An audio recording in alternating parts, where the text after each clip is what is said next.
ત્રણ વખત રૂપાલાની માફી અને સીઆર પાટીલની હાથ જોડીને વિનંતી છતાં પણ ક્ષત્રિયો માફ કરવાના મૂડમાં નથી।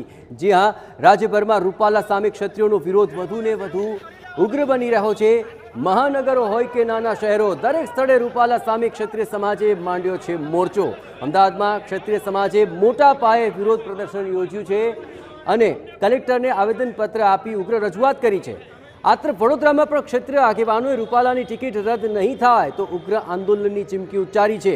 ભરૂચમાં રૂપાલાના પુતળા દહન વખતે પ્રદર્શનકારીઓ અને પોલીસ વચ્ચે ઘર્ષણ થયું। પોરબંદરમાં પણ બહોળી સંખ્યામાં રાજપૂત સમાજની બહેનોએ રૂપાલાની ટિકિટ સામે રોષ વ્યક્ત કર્યો છે। આ તરફ દેવભૂમિ દ્વારકાના કલ્યાણપુરમાં રાજપૂત સમાજે રૂપાલાની ટિકિટ રદ નહીં થાય તો મતદાનના બહિષ્કારની ચીમકી ઉચ્ચારી છે। તો જૂનાગઢના કેશોદમાં પણ રૂપાલા સામેનો વિરોધ વધુ ઉગ્ર બન્યો છે।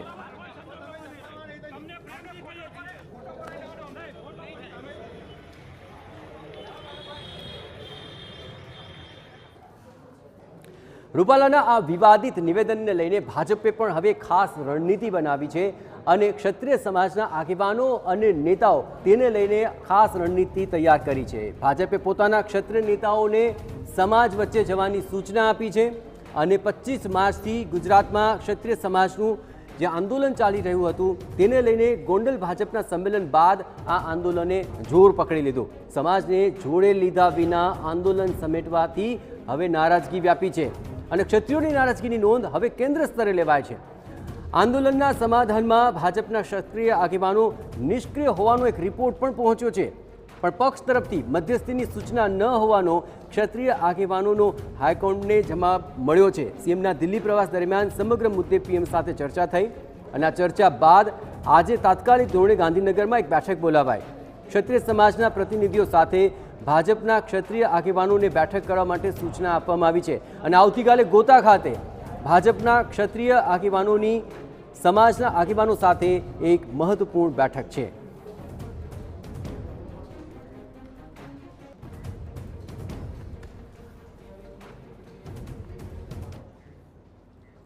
તો ગાંધીનગરની અંદર ચર્ચા વિચારણા થઈ અને ત્યારબાદ ભાજપે વિનંતી કરી છે કે ક્ષત્રિય સમાજ મોટું મન રાખે અને રૂપાલાને માફ કરે। સીઆર પાટીલે ખુદ સામે આવીને ચર્ચા બાદ નિવેદન આપ્યું અને તેમણે કહ્યું કે ક્ષત્રિય સમાજે મન મોટું રાખવું જોઈએ અને 3 વખત માફી માંગી છતાં હજુએ રોષ યથાવત હોવાની વાત કરી છે અને વિવાદ ઉકેલવા માટે સંકલન સમિતિની આવતીકાલે બેઠક યોજાશે।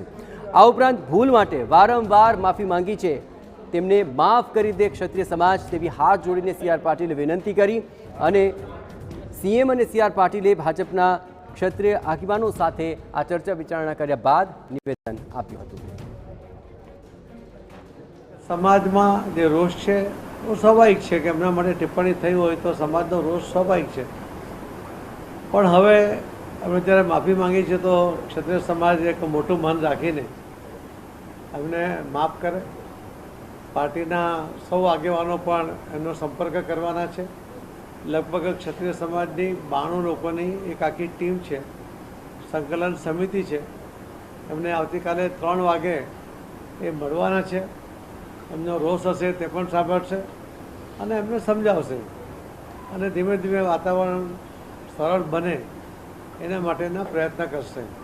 આજે લગભગ અમારી મિટિંગ 2.5-3 કલાક ચાલી છે અને એમાં કોને મળવું, કેવી રીતે મળવું, કોને એ બધી જવાબદારીઓ પણ નક્કી થઈ છે અને આનો જલ્દીથી નિવેડો આવે એના માટે ભારતીય જનતા પાર્ટી તરફથી પણ આ પ્રયાસો શરૂ થયા છે। ક્ષત્રિય સમાજને મારી પણ હાથ જોડીને વિનંતી છે કે ભૂલ થઈ, ભૂલ માટે માફી પણ મંગાઈ છે, તો ક્ષત્રિય સમાજ હવે પોતાનો રોષ શાંત કરીને પાર્ટીની સાથે વર્ષોથી રહ્યા છે તો પાર્ટીની સાથે જોડાય એવી હું અમને હાથ જોડીને આપણા માધ્યમથી વિનંતી પણ કરું છું।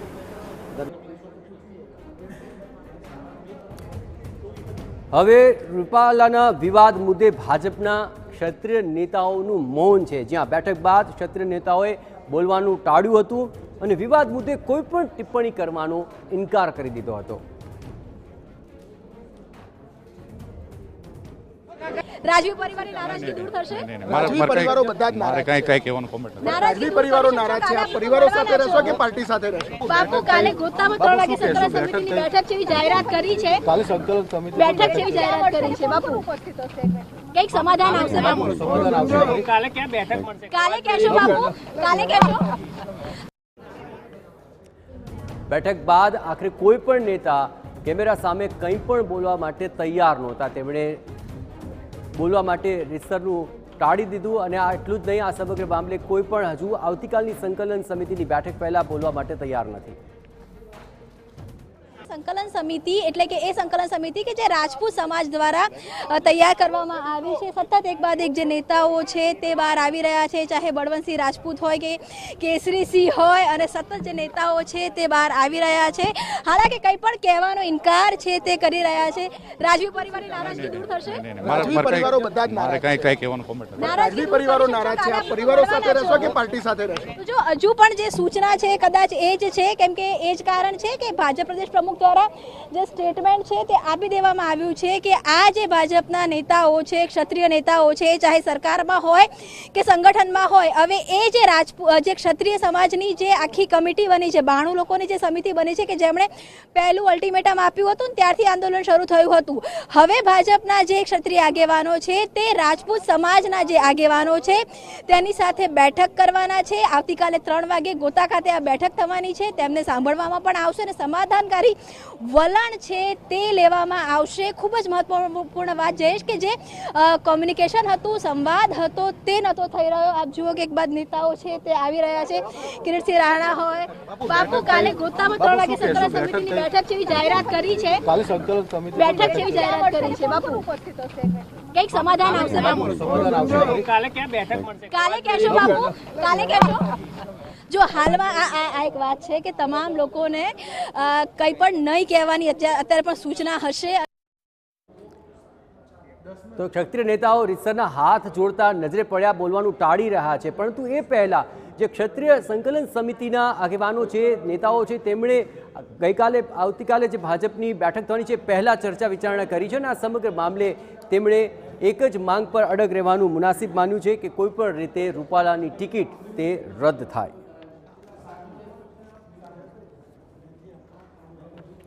સમાજની દરેક સંસ્થાઓ અને સમાજને સ્પષ્ટ હું આપને જણાવું છું કે કાલની મિટિંગમાં કોઈ પણ જાતનો સમાધાનની વાત નથી. સમાધાનની કોઈ પણ મુદ્દો આવે તો આપણી 90 સંસ્થાઓ ગુજરાતની અને રાજપૂત સમાજના પ્રતિનિધિઓ એ લોકો સાથે અમે મિટિંગ કરીશું અને પછી જ સમાધાનની કોઈ પણ વાત આગળ ચલાવીશું. એટલે કોઈ પણ આ પ્રકારની અફવાઓથી આપણામાં બિનજરૂરી મેસેજ કે બિનજરૂરી ચર્ચાઓની જરૂર નથી.